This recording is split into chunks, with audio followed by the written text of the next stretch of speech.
L'abeille domestique, notre ami, notre allié. Une série documentaire réalisée et présentée par Aurélien Haussé.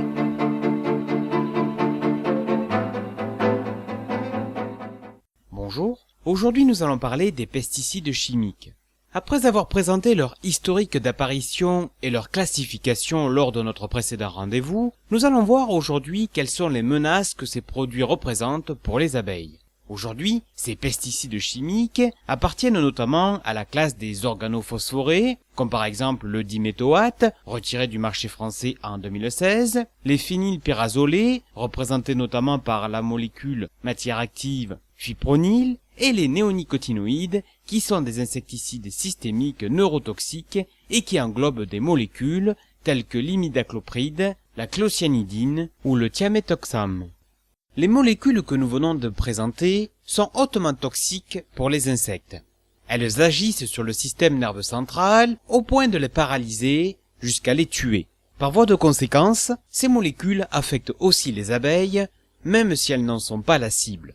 Elles peuvent avoir un effet direct ou un effet retard si par exemple elles sont stockées dans la cire ou dans les provisions comme le miel ou le pollen. Plus précisément, elles pénètrent dans l'abeille par voie buccale ou par pénétration du squelette externe par le biais du nectar et du pollen des fleurs qu'elles viennent butiner, mais aussi par l'eau de guttation des plantes cultivées. D'après la littérature, il s'avère que ces molécules sont jusqu'à 10 000 fois plus toxiques pour les abeilles que le très décrié DDT, interdit en France en 1971. Des études ont montré que les néonicotinoïdes ont des effets différents suivant le dosage, mais aussi selon les conditions environnementales, le contexte météorologique et le contexte paysager. Même à des niveaux indétectables, ils affectent le système immunitaire de l'abeille. Elle peut par la suite développer des maladies neurodégénératives. Une étude allemande en neurobiologie, en date de 2014, démontre que les abeilles soumises à l'action même limitée des néonicotinoïdes perdent la mémoire du paysage qu'elles avaient acquise au cours de leur déplacement et jusqu'au souvenir du chemin à suivre pour apporter leur récolte à la ruche,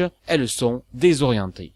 Leur communication est aussi touchée. Par exemple, les abeilles se trompent plus souvent quand elles ont à notifier la distance et la direction d'une source de nourriture aux autres ouvrières. Des molécules herbicides comme le glyphosate réduiraient la vitamine A des abeilles, une vitamine indispensable à leur croissance et à leur vision.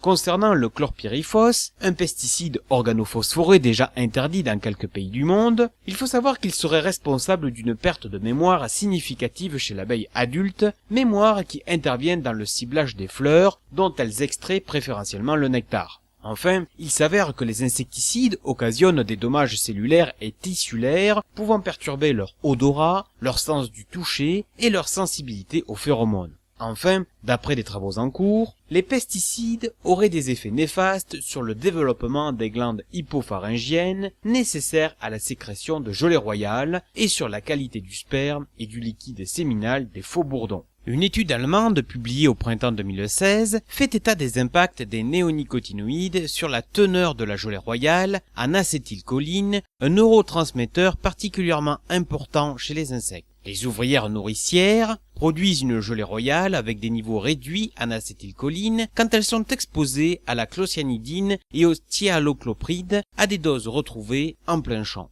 En conséquence, le développement du couvain n'est pas optimal.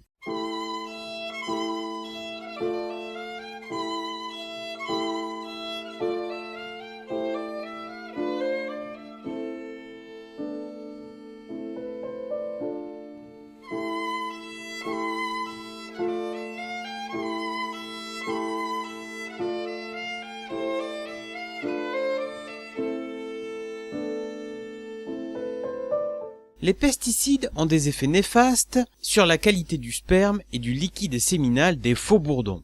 En 2016, des chercheurs de l'INRA ont montré que l'exposition des faux bourdons au fipronil affecte la concentration, le taux de survie et le métabolisme de leurs spermatozoïdes. Il s'avère que de jeunes reines vierges inséminées avec le sperme de ces mâles présentent une diminution de 30% du nombre de spermatozoïdes viables qu'elles stockent pour féconder leurs œufs. De plus, une étude suisse a révélé que les néonicotinoïdes agissent aussi comme un contraceptif masculin. En effet, en laboratoire, la quantité de spermatozoïdes vivants produite par des faux bourdons d'Apis mellifera exposés à de telles molécules baissait de 39%. L'intérieur de la ruche n'est pas épargné par les pesticides. Des travaux de recherche ont montré que l'intérieur de la ruche peut être aussi pollué que le milieu environnant. Les molécules toxiques, comme les herbicides, peuvent être transportées du champ à la ruche via les butineuses. Ces molécules circulent partout jusqu'au cœur des rayons de cire et dans le miel. Elles peuvent donc avoir un effet direct ou un effet retard si elles sont stockées dans la cire ou dans les provisions comme le miel, le pollen et le pain d'abeille.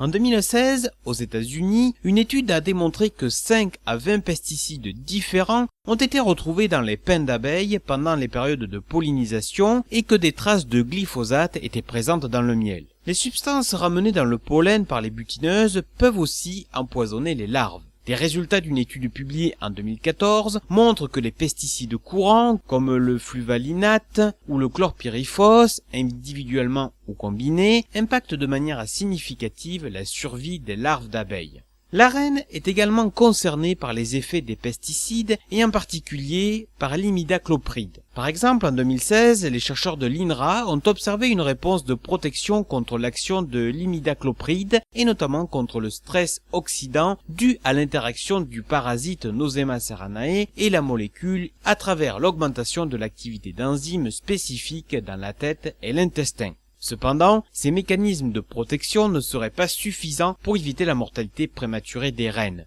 De plus, après ingestion de l'imidaclopride, la reine semble se déplacer avec quelques difficultés et pond beaucoup moins, seulement 1 à 2 tiers de la ponte habituelle. Ainsi, la colonie se développe moins, voire peut péricliter et mourir rapidement. D'autres conséquences se font sentir aussi sur les ouvrières, puisque si la reine est affectée par l'imidaclopride, la récolte du pollen est moindre, tout comme la rigueur hygiénique.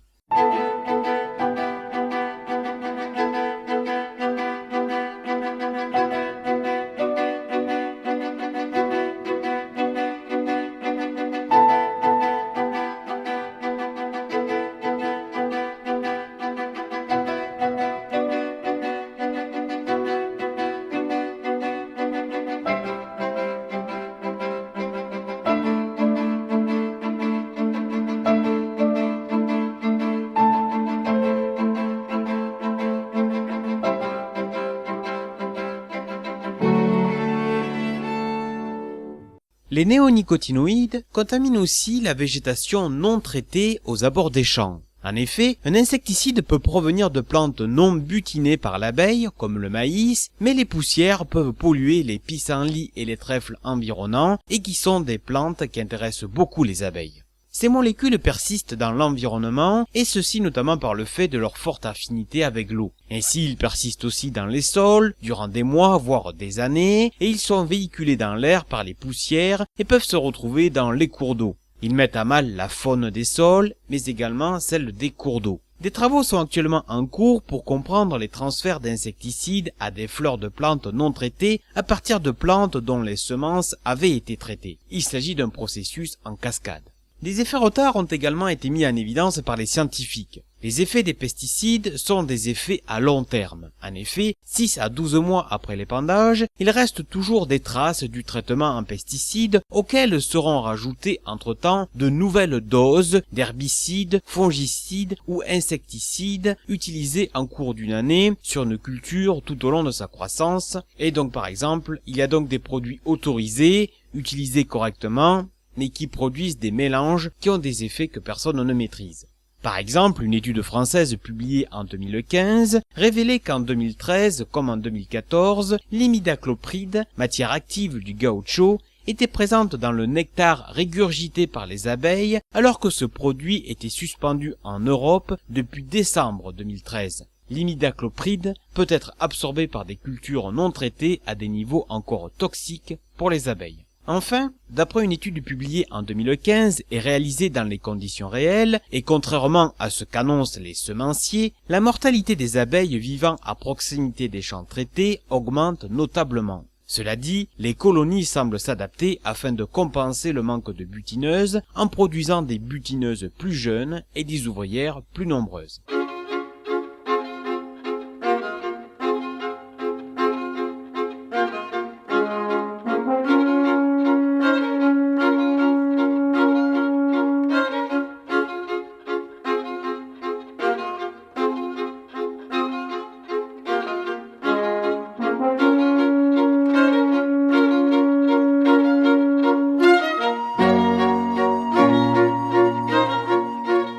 En fait, il est difficile de mesurer la part de responsabilité des nouvelles générations de pesticides chimiques dans le déclin des abeilles. Il existe des effets retardés et surtout des synergies. Mais ce qui est certain, c'est que le déclin s'est aggravé depuis le début des années 2000, ce qui correspond à leur apparition sur le marché. Concernant les synergies, dans les faits, sur le terrain, les abeilles sont exposées à des mélanges complexes entre plusieurs pesticides, entre plusieurs molécules. Par exemple, en 2013, une étude française avait mis en évidence la présence de 37 fongicides et insecticides dans les abeilles de l'ouest de la France et dans leurs produits. En 2015, une étude britannique confirmait cette synergie en précisant que cette coexposition peut augmenter de 1000 la toxicité de néonicotinoïdes si l'abeille est en plus exposée à un fongicide inhibiteur de la déméthylation. Enfin, il apparaît qu'il faut prendre en compte les pesticides à effet létaux sur les abeilles, mais aussi ceux à dégâts sublétaux.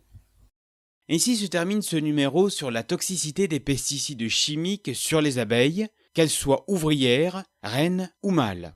Lors de notre prochain rendez-vous, nous continuerons de parler des contaminations chimiques. Nous parlerons des néonicotinoïdes, des autorisations de mise sur le marché et des mentions présentes sur les emballages. Nous verrons si nous allons effectivement vers la fin des néonicotinoïdes, et puis nous parlerons d'autres effets néfastes d'autres molécules chimiques, comme ceux du glyphosate.